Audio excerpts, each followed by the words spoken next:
তুমি আমার বাড়ির ড্রাইভার জেনেও তোমায় বিয়ে করতে চাই আমি, মিস্টার সাজিদ শেখর। সাজিদ বিস্মিত হতবাক হতবিহ্বল দৃষ্টিতে তাকালো মেয়েটির পানে। এই কথাটা শোনার পর হতে বিস্ময়ে মুখ দিয়ে আটিও বের হচ্ছে না তার। অবাকে তার ভ্রু যুগল সহ ললাটেও তিনটা বাজ পড়েছে। নারী জাতির সংখ্যা গরিষ্ঠের মধ্যেই প্রথম বোধ হয় কোনো মেয়েকে দেখছে সাজিদ, যে কিনা একটা ছেলেকে বিয়ে করার জন্য এভাবে অফার করছে, সেটাও মাঝ রাস্তায়। তার জানা মতে মেয়েরা লজ্জারাঙ্গা হয়, বিয়ের কথা শুনলেই লজ্জায় মুখ ঢাকে। অথচ সামনের মেয়েটির মধ্যে সামান্যতম লজ্জার ছিটে ফোঁটাও নেই। কি সুন্দর নির্বিঘ্নে তাকিয়ে আছে তার দিকে। একজন পুরুষ মানুষ হয়ে তারই এবার যেন লজ্জার শেষ নেই। সেও হা করে তাকিয়ে আছে মেয়েটির দিকে। তবে মেয়েটির দিকে তাকিয়ে আছে তার রূপের মহিমাই নয়, অবাকে চোখ সরাতে ভুলে গেছে। সাজিতের ভাবনার ব্যাঘাত ঘটল একটা কোমল হাতের ধাক্কা খেয়ে। মেয়েটি নিরর্গল গলায় আওয়াজ তুলে, কি হলো, কিছু বলো, হা করে আসো কেন? ম্যাডাম, আপনি আমাকে এখানে ডেকেছেন এই কথাটা বলার জন্য। সাজিদ অপ্রসন্নভাবে কথাটি বলল। তার ভ্রম যেন এখনো কাটেনি। আমাকে বিয়ে করার জন্য তোমাকে কি টাকা দিতে হবে বলো? যত টাকা চাও দেব। আমরা যেটা করেছি সেটা যেহেতু আর ফেরানো যাবে না, তাই আমাকে বিয়ে করে তোমার আমার প্রতি যা যা রেসপন্সিবিলিটি আছে ফুলফিল করতে হবে তোমাকে। মেয়েটির কথা শুনে সাজিদের মনে মাথায় এবার রাগ মাথা চাড়া দিয়ে উঠল। সে বাস খাই গলায় বলে, আপনি কি আমার সাথে মজা করছেন? আপনি কি ভেবেছেনটা কি? আপনি আমাকে টাকার লোভ দেখাবেন আর আমি ধ্যায় ধ্যায় করে নাচতে নাচতে আপনাকে বিয়ে করে নেব? নেবার এবার আমাকে অন্যান্যদের মতো লোভী ভাববেন না। ভাবলে সেটা আপনার সবচেয়ে বড় ভুল হবে। আমি আপনাকে বিয়ে করব না। আমাকে কি আপনার কোনো সস্তা পণ্য মনে হয় যে টাকা দিয়ে কিনে নিতে চাচ্ছেন? মেয়েটির কথাগুলো শুনে সাজিদের দিকে তাকিয়ে ফিকে হেসে ফিসেল গলায় বলল, তোমার কি এটাই মনে হচ্ছে আমি তোমার সাথে মজা করছি? দেখো, রশ্মি নেওয়ার কখনো মজা করে না। এই বিষয় নিয়ে তো একেবারেই নয়। আর তুমি কি কোনো মেয়ে নাকি যে তোমাকে সস্তার পণ্য ভাববো? আরে, পণ্য তো ভাবো তোমরা পুরুষরা নারী জাতিকে। দেখুন ম্যাডাম, সব নারী জাতি যেমন এক নয়, তেমনি সব পুরুষ মানুষও এক নয়। আমি মধ্যবিত্ত পরিবারের ছেলে, ঘরে একটা বোন আছে, অসুস্থ মা, আজ প্রায় 5 বছর ধরে বিছানায় শয্যাশায়ী। তার চিকিৎসার জন্য আমাকে হন্যে হয়ে ছুটতে হয় একটা চাকরির জন্য। উপায় না পেয়ে ড্রাইভারের চাকরি নিয়েছে আপনার বাসায়। ড্রাইভারি করে তো আমি বিয়ে করে আপনার রেসপন্সিবিলিটি পালন করতে পারবো না। আপনি বা কেন আপনার বাড়ির ড্রাইভারকেই বিয়ে করতে চাইছেন বলুন তো? আমায় তোমাকে বিয়ে করতেই হবে, সেটা যে কোনো মূল্যে। তুমি রাজি হচ্ছিলে না তাই টাকার অফার করলাম। আর তুমি যদি এমনি রাজি না থাকো, যে কোনো কাগজে আমি সই করতে রাজি আছি। আমি তোমাকে অ্যাডভাইস করছি এই রায়ের অপরচুনিটিটা গ্রহণ করার জন্য। আঙ্গুলের ডগা তুলে প্রতীব গলায় বলল রুশ্মি। সাজিদ হতবম্ব হয়ে গেছে মেয়েটির কথা শুনে। কতটা সন্তর্পণে তিনি কথাগুলো বলছেন। হ্যাঁ, ঠিক আছে। সেদিনের ব্যাপারটা নিয়ে সে খুব আপসেট ছিল, অনেক ভেঙে পড়েছিল। তার যদি নিজের সম্মান বাঁচাতেই হতো তাহলে সে তাকে এমনি বিয়ে করতে চাইতো। কিন্তু এই বিয়েটা সে করতে চায় না বলে মেয়েটা তাকে টাকা অফার করছে। আর এই মেয়েটি এমন করে কথা বলছে যেন তাকে বিয়ে করাটা অনেক বিশাল ব্যাপার। How strange! সাজিদকে চুপ করে থাকতে দেখে রুশ্মি বিক্ষিপ্ত গলায় কেটে কেটে আবার বলল, ভেবে নাও মিস্টার সাজিদ শেখর, তবে তুমি সেদিন যা করেছো তার জন্য আমাকেই ভুগতে হচ্ছে। তুমি যদি সেদিন আমাকে ড্রাগ না করতে তাহলে আজ তোমাকে বিয়ে করার কথা বলতে হতো না। একজন সামান্য ড্রাইভার হয়ে আমাকে ড্রাগ করার সাহস পাও কোত্থেকে তুমি? দেখুন, আমি আগেও বলেছি আমি আপনাকে ড্রাগ করতে চাইনি। আর আমি একজনকে বাঁচানোর জন্য নিজের জীবন বিপন্ন করতে গিয়েছিলাম। আমি কিন্তু সেদিন আপনার জন্য যাইনি, আমি অন্য একজনের জন্য গিয়েছিলাম। কিন্তু ইনস্টেন্টলি ড্রাগটা আপনার ড্রিঙ্কসের সাথে উলটপালট হয়ে যায়। আর যা করেছিলাম সেদিন বাধ্য হয়ে করেছিলাম।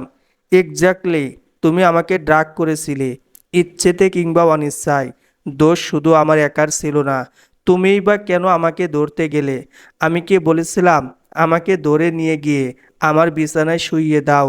তাহলেই তো এত কিছু হতো না। আর তুমি কেমন পুরুষ একটা ড্রাগ হওয়া মেয়েকে ওভাবে ধরে নিয়ে যাও? বাড়ি অদ্ভুত মেয়ে তো আপনি। আপনার কি কোনো সম্মান নেই নাকি? সেদিন যদি ওইভাবেই আপনাকে ফেলে আসতাম না, তাহলে আমার জায়গায় অন্য কাউকে আপনি।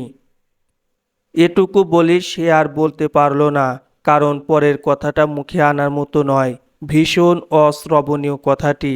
সেদিনের ঘটনার পর যখন রুশ্মির মা সাজিদকে বিয়ে করতে বলেছিলেন, সেদিন তাকে কতটা খারাপভাবে অপমান করেছিল রুশ্মি।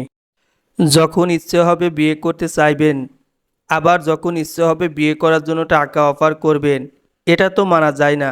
সেদিন ইনার মা পাগল হয়েছিল, আজ এই মেয়েটা হয়েছে। তাছাড়া সে ওই বাড়ির একজন ড্রাইভার। সে যখন দেখেছে তার মালিকের মেয়ে এভাবে বিপদে পড়েছে, এভাবে তাকে চাইলেও ফেলে আসতে পারতো না সাজিদ। এটা তার বিবেক বিবেচনা শিক্ষার মধ্যে পড়ে না। আমি আপনাকে বিয়ে করতে চাই না, কারণ আমি আপনাকে ঘৃণা করি। আপনি আমার সাথে যা করেছেন, তার জন্য আমি আপনাকে কোনো দিনও ক্ষমা করব না।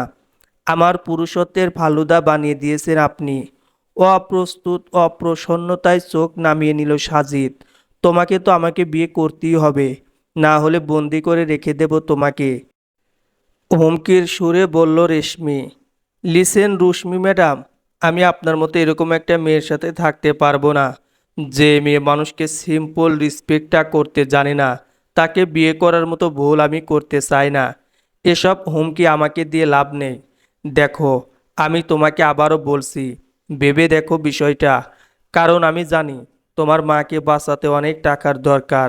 আমি নিজ দায়িত্বে তোমার মাকে সুস্থ করে তুলব। আমি খোঁজ নিয়ে দেখেছি তোমাকে তোমার বাবা নিজের সন্তান হিসেবে মানেন না, ফেলে চলে গেছে তোমাদেরকে। আর তুমি যদি আমাকে বিয়ে করো, তাহলে অনেক বেনিফিট পাবে। তুমি এটা শিওর থাকো। সাজিদ স্বস্থানে দাঁড়িয়ে ব্যগ্র চোখের দৃষ্টি মেলে তাকিয়ে রইল। তা আমি আপনাকে বিয়ে করলে ঠিক কি কি বেনিফিট পাবো শুনি। আর আপনি আমার সম্পর্কে এত কিছু কিভাবে জানলেন? আমি তো জানাইনি আপনাকে এসবের কিছুই। ডিসগাস্টিং ফিল করলো রুশ্মি কথাটায়। কিছুক্ষণ ভেবে উত্তর দিল সে, তুমি যদি আমাকে বিয়ে করো, আমি তোমার সমস্ত এক্সপেন্স বহন করব। আ আমি তোমার আকোমোডেশনের ব্যবস্থা করব। তোমার যদি কোনো গার্লফ্রেন্ড থাকে বা এমন কেউ যাকে তুমি পছন্দ করো, আমি নিজে গিয়ে দিয়ে আসবো আমাদের ডিভোর্সের পর। আর আমাদের ডিভোর্সের সময় যত টাকা আমি ডিজার্ভ করি, সেটা আমি তোমাকে দেব, যাতে তোমার কোনো রকম সমস্যা না হয়। তাছাড়াও তোমার জীবনের যে কোনো সমস্যা আমি দূর করে দিতে পারবো। ট্রাস্ট মি, এই বিয়েটা তোমার জন্য ভালোই হবে। তুমি কোনো আফসোস করবে না। সাজিদ বেশ অবাক হয়ে দেখতে লাগলো মেয়েটিকে। মায়ের চিকিৎসার জোগাড় না করতে পেরে অনেক ঘুরেছে সে।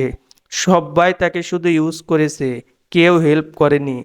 লোন নিতে চেয়েছিল সে, কিন্তু তার মতো এরকম মধ্যবিত্ত ছেলেকে লোন দিতেও রাজি হয়নি ব্যাংক থেকে। এত কিছু সহ্য না করতে পেরে সেদিন সে তার জীবনের সবচেয়ে বড় ভুল কাজটা করতে গিয়েছিল। কিন্তু তার সাথেই কেন এরকমটা হলো? তাছাড়া মেয়েটির শেষ কন্ডিশনটা শুনে একটু লোভও হলো। ডক্টর বলেছে 2 দিনের মধ্যে তার মায়ের অপারেশন না করালে তাকে আর বাঁচানো সম্ভব হবে না। সে পাগলের মতো টাকার জন্য এদিক সেদিক ঘুরছিল। কেন যেন সে বিয়েটা করতে রাজি হতে চাইলো, কেননা সে আপাতত তার মা বোনের জন্য ভাবতে পারবে বিয়েটা করলে। কিন্তু মেয়েটি তাকে সত্যিই সাহায্য করতে পারবে কিনা সেটা তো জানতে হবে। হাউ ইবার আগেই জেনে নেওয়া ভালো হবে বলে তার মনে হলো। তাই সে আগ্রহী গলায় জিজ্ঞেস করলো, সো আপনি কি বলতে চাইছেন? ইভেনচুয়ালি আমরা ডিভোর্সটা করব। হ্যাঁ, আমাদের ডিভোর্স হবে। কন্ট্রাক্ট ম্যারিজও ভাবতে পারো তুমি এটা। 6 মাস পর আমি তোমাকে ছেড়ে দেব। এ কেমন মেয়ের পাল্লায় পড়লো সাজিদ? নিজের মান সম্মান বলে কিচ্ছু নেই নাকি মেয়েটার? রশ্মি বাড়ি গলায় বলল, তো তাহলে তুমি কি রাজি বিয়ে করতে? সাজিদ আবারও কিছুক্ষণ ভাবল। বিয়েটা করাটাকে একদিকে ঠিক মনে হচ্ছে, তার মা বোনের কথা ভেবে, আবার আরেকদিকে বেঠিক মনে হচ্ছে। কারণ একজন ডিভোর্সি মেয়েকে যে সমাজে কি পরিমাণ অবহেলিত হতে হয় তা খুব ভালো করেই জানে সাজিদ। নিজের মা বোনের কথা ভাবতে গিয়ে আবার মেয়েটির সাথে অন্যায় হবে না তো? কিন্তু মেয়েটি তো স্বেচ্ছায় বিয়েটা করার জন্য অফার করছে। আর এই মুহূর্তে তার কাছে হাতে চাঁদ পাওয়ার মতো একটা অফার। তার মায়ের জন্য সে সব কিছু করতে পারে। নিজেকে বিক্রি করে নিজের আত্মসম্মান বলি দিতেও সে ভাববে না। তাকে এই টাকার জন্য হলেও বিয়েটা করতে হবে। সে দীর্ঘশ্বাস ফেলে বলল, ঠিক আছে, আমি বিয়ে করার জন্য প্রস্তুত, but I have a some condition madam. আর সেটা আপনাকে মানতে হবে। ভ্রুক্ষেপহীনভাবে তাকালো রুশ্মি, ব্যঙ্গাত্মক হাসি হেসে বলল, হোয়াট কন্ডিশন? কিসের কন্ডিশন? তুমি এই রুশ্মি নাওয়ারকে বিয়ে করতে পারছো, এই তো তোমার 7 পুরুষের সৌভাগ্য। তুমি জানো এই রুশ্মি নাওয়ারের পিছনে কত শত ছেলের লাইন পড়ে আছে। অপ্রসন্নভাবে হেসে উঠল সাজিদ। সাজিদের হাসির কারণ ধরতে পারল না রুশ্মি, ভ্রু কুঁচকে তাকিয়ে রইল ওর দিকে। সাজিদ হাসি থামিয়ে উত্তর দিল, তারা সবাই আপনার পিছনেই ঘুরবে, সামনে আর ঘুরবে না। আপনার পাশে থেকে আপনাকে আগলে রাখবে না। আমি কিন্তু আপনার সামনেও ঘুরি না। যারা ঘুর ঘুর করে তারা আসলে আবাল, নিজের ভালো বোঝে না। কিন্তু আমি তো নিজের ভালো বুঝি। রুশ্মি ক্রূর কণ্ঠে বলে, অত শত বুঝে আমার কাজ নেই। শোনো ছেলে, আমার জীবনে শুধু আমিই কন্ডিশন অ্যাড করতে পারি, আর কেউ না। রুশ্মির কথায় সাজিদ প্রগাঢ় অবিলাস গলায় বলল, কিন্তু আমার কন্ডিশনগুলো তো আপনাকে মানতেই হবে। রুশ্মি সাজিদের মুখোমুখি হয়ে ফুঁসে উঠে বলল, আমি মানতে বাধ্য নই। তুমি আমার বাড়ির সামান্য ড্রাইভার হয়ে আমার সাথে উঁচু গলায় কথা বলছো। How deer you! আর তাছাড়া আমি তোমাকে টাকা দিয়ে বিয়ে করছি কি শর্ত মানার জন্য? হ্যাঁ, আপনি বড্ড উদ্যত স্বভাবের। আমি বাড়ির ড্রাইভার হই আর যাই হই না কেন, বিয়ে তো এই ড্রাইভারকেই করতে হচ্ছে আপনার, তাই না? যাই হোক, যেহেতু বিয়েটা হচ্ছেই, তাহলে আমার কন্ডিশনগুলো আপনাকে মানতে হবে। অন্তত যতদিন আমরা স্বামী স্ত্রী নামক পবিত্র বন্ধনে আবদ্ধ থাকব ততদিন। এরপর আপনি আপনার মতো, আর আমি আমার মতো। রুশ্মি দমে যাওয়া কণ্ঠে বলল, ঠিক আছে, বলো তোমার কি কি শর্ত আছে? সাজিদ এবার রুশ্মির মুখোমুখি হয়ে আঙ্গুল দিয়ে উপর নিচ ইশারা করে দেখিয়ে বলল, প্রথম শর্ত, এসব ক্রপ টপ শর্ট ড্রেস পরা যাবে না। ক্লাব ডিস্ক পার্টি, বন্ধুদের সঙ্গে এত আড্ডাবাজি চলবে না। আর হ্যাঁ, বিয়ের পর অবশ্যই শাড়ি পরতে হবে। ইউ!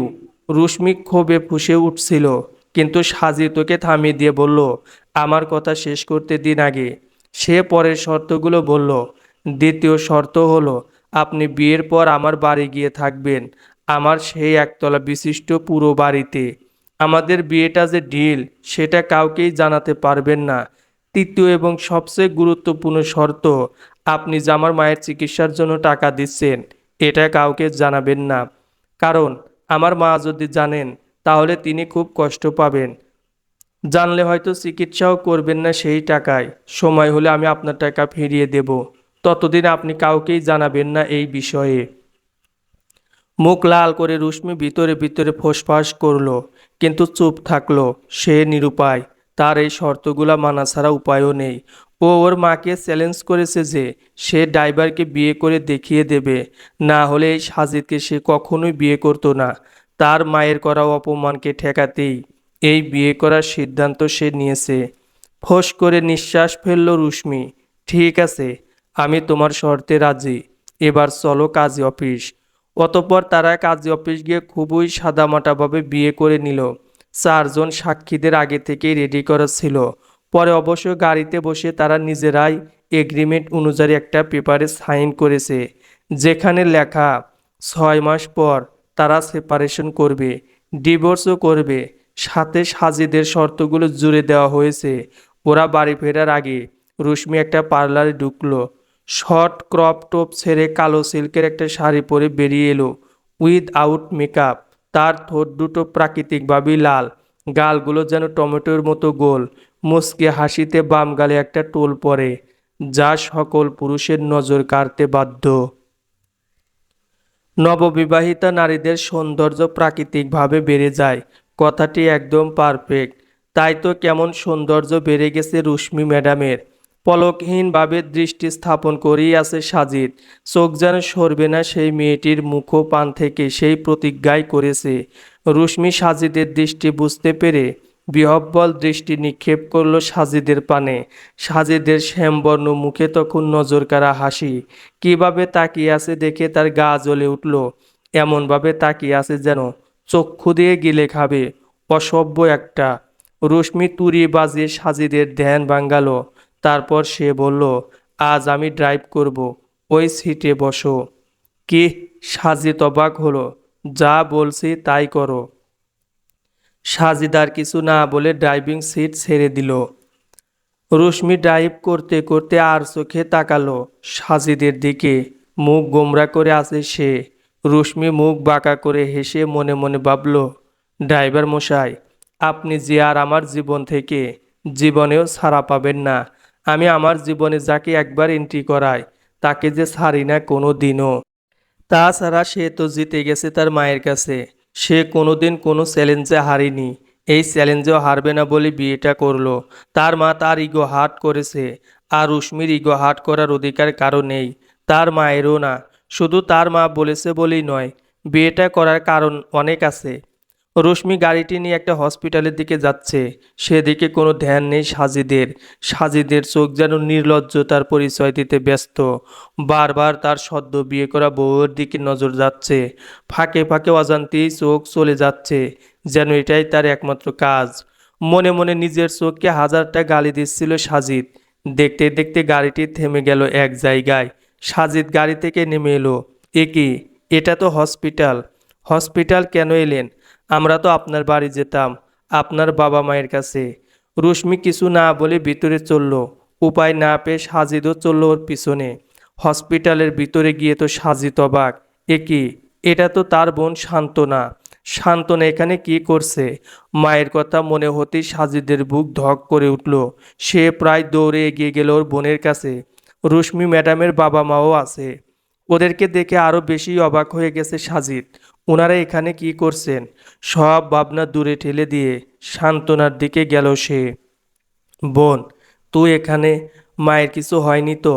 সান্ত্বনা ভাইকে দেখে জড়িয়ে ধরে কান্না করে দিল। ভাইয়া, মাকে অপারেশন থিয়েটারে নিয়ে যাওয়া হয়েছে। মায়ের অপারেশন হচ্ছে। আমাদের মায়ের কিছু হবে না। বলো ভাইয়া, মা ঠিক হয়ে যাবে তো? বলো না ভাইয়া। সাজিদ বোনের মাথায় হাত বুলিয়ে দিয়ে তাকে শান্ত করার চেষ্টা করছে। তারও যে ভিতরটা খা খা করছে। এতদিনের এত কষ্ট সব যেন মনে পড়ে গেল তার। দু ফোঁটা অশ্রু গড়িয়ে পড়ল তার চোখ থেকে। কিন্তু চিন্তার বিষয় হলো একটাই, তার মায়ের অপারেশন তো টাকা ছাড়া হওয়ার কথা না। তাহলে কিভাবে সম্ভব? তার মানে কি রশ্মি ম্যাডাম আগে থেকে জানতো সবটা? চিন্তা করিস না বোন, মা ঠিক হয়ে যাবে। ডক্টর তো বলেছে অপারেশন করলেই মা ঠিক হয়ে যাবে। সান্ত্বনা বাইকে ছেড়ে দিল। তাকিয়ে রইল অপারেশন থিয়েটারের সেই কেবিনের দিকে। রশ্মি এক মনে দাঁড়িয়ে আছে। ভাই বোনের মাকে নিয়ে কতটা চিন্তা। চিন্তা হবেই তো, মা ছাড়া যে আর কেউ নেই তাদের। সেই তো তার মণিমাকে হসপিটালে ভর্তি করিয়েছে। সাজিদকে কিছুই বুঝতে না দিয়ে সে সান্ত্বনাকে জানিয়েছে মণিমাকে নিতে অ্যাম্বুলেন্স পাঠানো হয়েছে, যেন এই হসপিটালে চলে আসে। সান্ত্বনাকে ছেড়ে রশ্মির দিকে তাকালো সাজিদ। রশ্মি দাঁড়িয়ে আছে উদ্বিগ্ন হয়ে, মুখে চিন্তার ছাপ স্পষ্ট। কিন্তু তার মায়ের জন্য রশ্মির এত চিন্তা কেন? সেই বা কী করে জানলো তার মা এই হসপিটালে ভর্তি আছে, যেখানে সে নিজেই জানতো না? সে রশ্মির কাছে গিয়ে বলে, আপনি কি করে জানলেন আমার মা হসপিটাল ভর্তি আছে? সাজিদের সোজাসাপটা প্রশ্ন। রশ্মি সাজিদের দিকে তাকিয়ে বলল, এখন এসব বলার সময় নয়, পরে সবটা জানতে পারবে। এখন যাও হসপিটালের রিসেপশনের এই কার্ড অপারেশন খরচ দিয়ে আসো। রশ্মি এগিয়ে দিল কার্ডটা। সাজিদ বেশ অবাক হলো। মুখ থেকে একটা কথাও বের হলো না। আনমনে কার্ডটা নিয়ে চলে গেল রিসেপশনের দিকে। কিছুক্ষণ পর ডক্টর বেরিয়ে এলো। ডক্টর হাসি মুখে বললেন, operation successful, she is out of danger. সবার মুখে হাসি ফুটল। রশ্মি খুশিতে জড়িয়ে ধরল সান্ত্বনাকে। রশ্মি আর সান্ত্বনা একে অপরকে আগে থেকেই চেনে। একই ভার্সিটিতে পড়ে তারা। সেই সূত্রে খুব ভালো বন্ধু তারা। রশ্মির বাবা মাও এগিয়ে ওদের মাথায় রাখলো। দুজনেই আগলে নিল ওদেরকে। চলুন, আমরা চলে এসেছি আপনার শ্বশুর বাড়িতে। আপনার পা দুটো রেখে ধন্য করুন মহারানী। এই কয়েকদিন তো হসপিটাল আর নিজের বাড়িতেই ছিলেন। রশ্মি বেশ বিরক্ত হলো সাজিদের কথায়। তবুও সে কিছু না বলে গাড়ি থেকে নেমে সাজিদের বাড়ির দিকে তাকালো। রং চটে যাওয়া, পেস্তারা খসে পড়া, জায়গায় জায়গায় শ্যাওলা রং বর্ণ ধারণ করেছে। বেশ পুরনো হয়ে গেছে বাড়িটি, কিন্তু সব আগের মতোই আছে। সান্ত্বনার সঙ্গে ভালো বন্ধুত্ব হলেও আশা হয়নি অনেক ছোটবেলায় সে এই বাড়িতে এসেছিল। ৪-৫ শতাংশ জায়গা জুড়ে বাড়িটি। আশেপাশে আরও কয়েকটি বাড়ি আছে, টিন সেট ঘর আছে। আশেপাশে ৩-৪টি তিনতলা বিশিষ্ট বড় বাড়িও হয়েছে এখন, আগে ছিল না এগুলো। সাজিদকে এগিয়ে যেতে দেখে রুশমিও এগিয়ে গেল ওর পিছু পিছু। সাজিদ গিয়ে দরজায় কড়া নাড়ল। করাঘাত করার মিনিট দুয়েক পর দরজাটা খুলে দিল সান্ত্বনা। ছিমছাম গরনের চিকন চাকন মেয়েটা যেন আরও বেশি শুকিয়ে গেছে এই কদিনে। গায়ের রং গৌর বলা চলে না, আবার ফর্সাও বলা চলে না। মিষ্টি চেহারার একটা মেয়ে, ন্যাচারাল বিউটি যাকে বলে। রুশমি সান্ত্বনার দিকে তাকিয়ে বাঁকা হেসে একটা চোখ মারল। রুশমির দিকে তাকিয়ে সান্ত্বনা হাসি আটকানোর চেষ্টা করলো। নিজের ভাইয়ের সাথে রুশমিকে দেখে সান্ত্বনা বড়সড় ঝটকা খেলেও বুঝেছে রুশমি কিছু একটা করেছে। সে একবার নিজের ভাই, আরেকবার রুশমির দিকে তাকালো। তারপর বিস্মিত কণ্ঠে ওর ভাইকে প্রশ্ন ছুড়ল, এ কি ভাইয়া, রুশমিকে তুমি কোথায় পেলে? সাজিদ স্পষ্টভাবে উত্তর দিল, তোর বান্ধবীকে বিয়ে করেছি আমি। তোর বান্ধবী? ওরফে ভাবিকে ভিতরে নিয়ে আয়। সাজেদের এমন স্পষ্ট কথায় বেশ অবাক হলো সান্ত্বনা।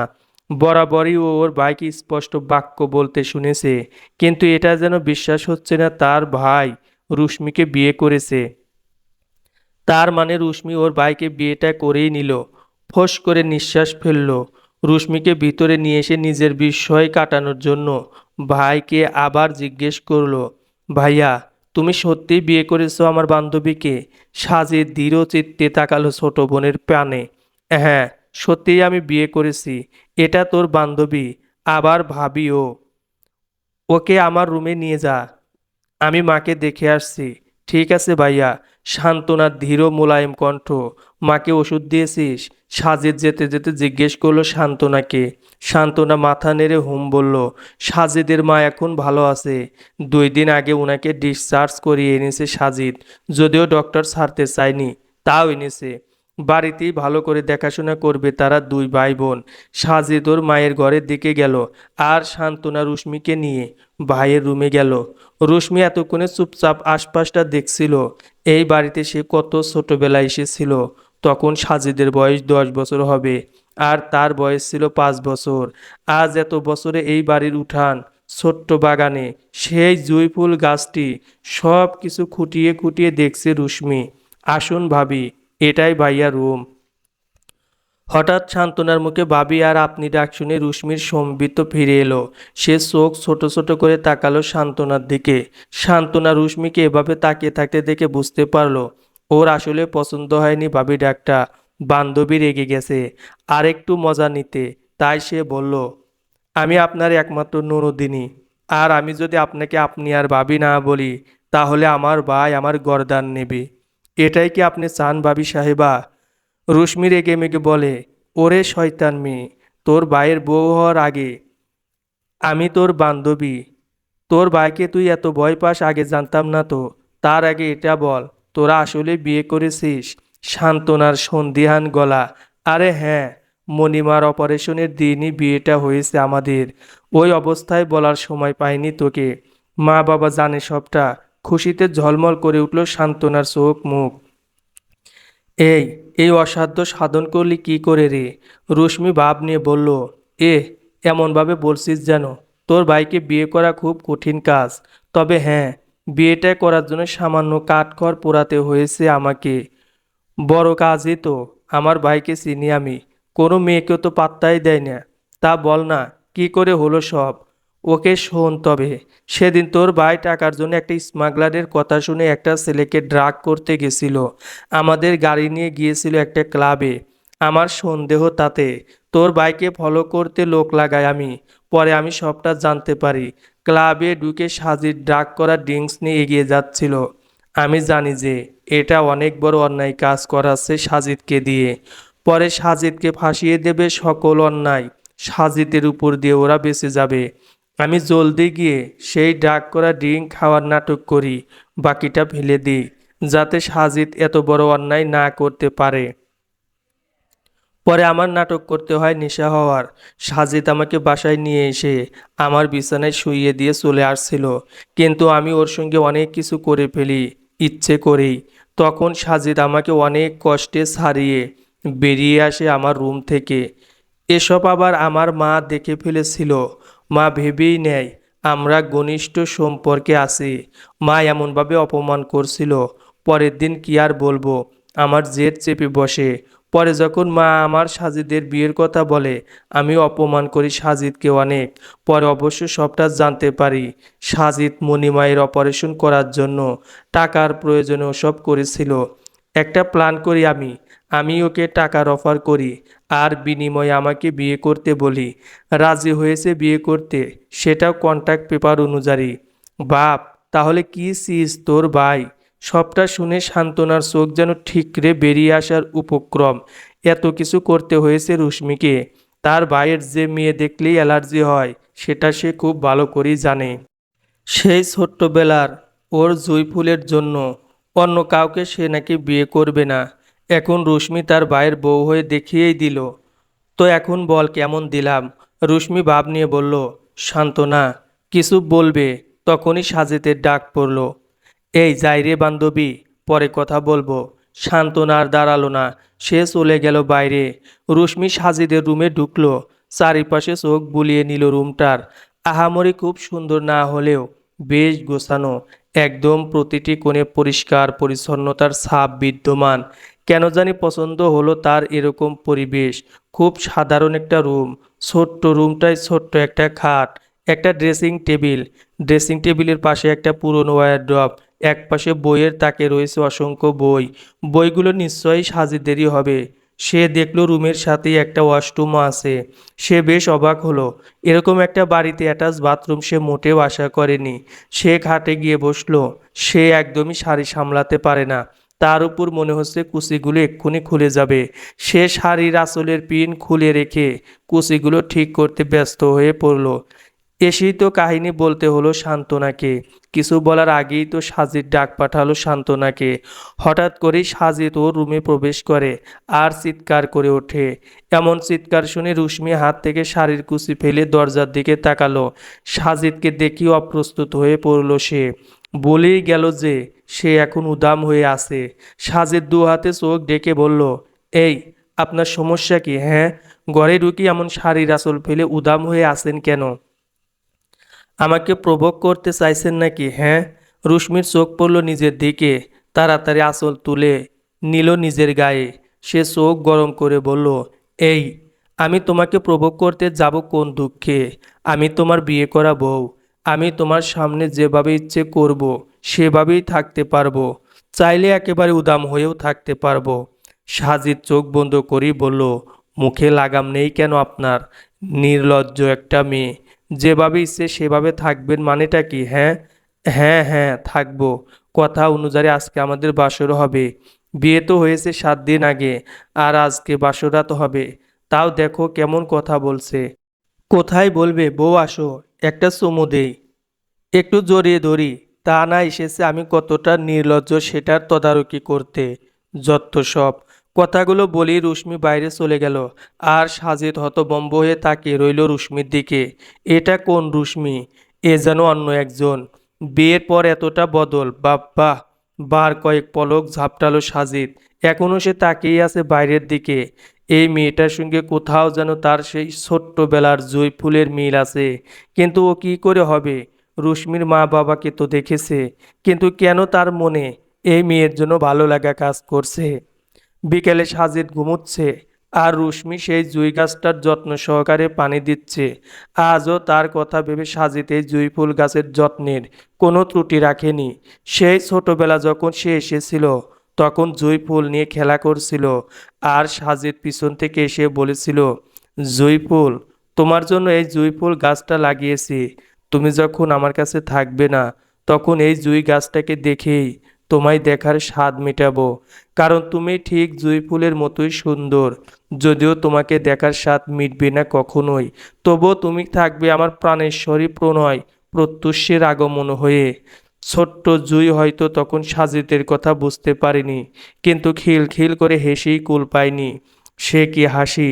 আগের কথা ভেবেই রুশ্মি খিলখিলিয়ে হেসে উঠল আবারও। ঠিক তখনই কেউ অনুদ্যত কণ্ঠে আওয়াজ তুলে বলল, জুঁইফুল, তোমার হাসির শব্দে আজও সেই আগের মতোই তাল, স্বর, মায়া আছে, যা আমার ভিতরে সবকিছু তোলপাড় করে দিতে যথেষ্ট। রুশ্মি ঋষিতভাবে ঘাড় ঘুরিয়ে তাকালো। সেই মিহি কণ্ঠে অনুধ্যান কল্পনামূলক স্মৃতিচারণ হতে বেরিয়ে এলো রুশ্মি। পিছনে ফিরে দেখলো সাজিদ বুকে গাঁট গুজে দাঁড়িয়ে আছে। তুমি তো ঘুমাচ্ছিলে, কখন উঠলে? তোমার হাসির শব্দে ঘুম ভেঙে গেছে আমার। সেই পুরনো অভ্যাসই তোমাকে আমায় চিনতে সহজ করে দিল। আজও জুঁইফুল নেড়ে দেখতে ভুলোনি। সেই ছোটবেলার মতো খিলখিল শব্দ করে হাসা, সেই মন মাতানো হাসি, জুঁই গাছের যত্ন নেওয়া, এভাবে তো একমাত্র আমার জুঁইফুলই করতো, তাই না? সাজিদের কাছে ধরা পড়ে ঈষৎ লজ্জায় পড়ে গেল রুশ্মি। সে মন প্রাণে চাইতো সাজিদ নিজেই তাকে চিনে নিক, আপন করে নিক তার জুঁইফুলকে। তাও ঠোঁট কামড়ে হেসে বলল, কে তোমার জুঁইফুল শুনি? সাজিদ এগিয়ে এলো তার দিকে, কাছে এসে দাঁড়িয়ে কোমর চেপে ধরে মিশিয়ে নিল বুকের সঙ্গে। আগে বলনি কেন? তুমিই আমার ছোট্টবেলার জুঁইফুল। এই নকল নাম কেন শুনি?